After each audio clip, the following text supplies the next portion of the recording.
디지털 성범죄를 막기 위한 다양한 N번방 방지법들이 잇따라 국회 문턱을 넘고 있습니다.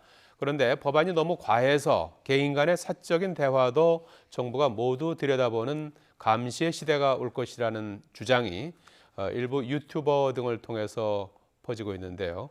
김대겸 기자가 보도합니다. 정부가 메신저 대화 내용을 검열한다. 개인 이메일을 사찰한다.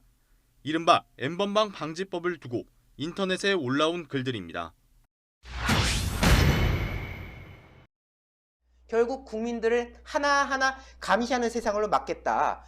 국민들의 일거수일투족을 감시하는 세상으로 만들겠다. 이게 바로 이 법의 내용 아닙니까?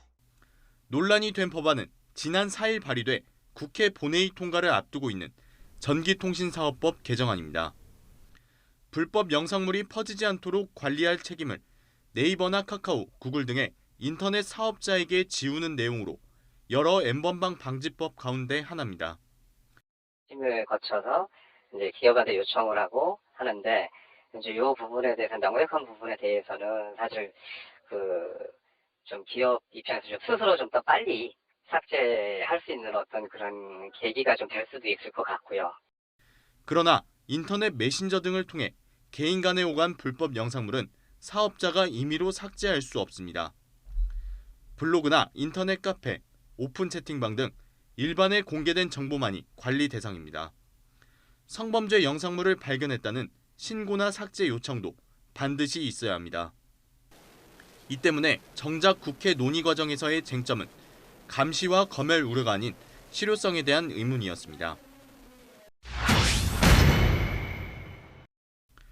일반에 공개된 성범죄 영상물을 발견하고도 조치하지 않은 인터넷 사업자는 매출액의 3% 이하 혹은 10억 원 이하의 과징금을 받게 됩니다.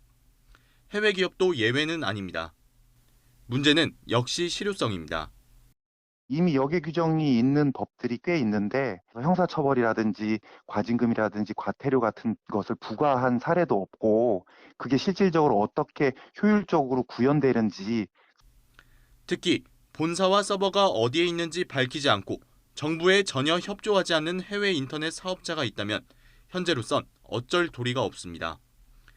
N번방 사건의 무대가 된 텔레그램이 대표적인 예입니다. 디지털 성범죄를 뿌리 뽑기 위한 보완책이 필요한 이유는 여기에 있습니다. YTN 김대겸입니다.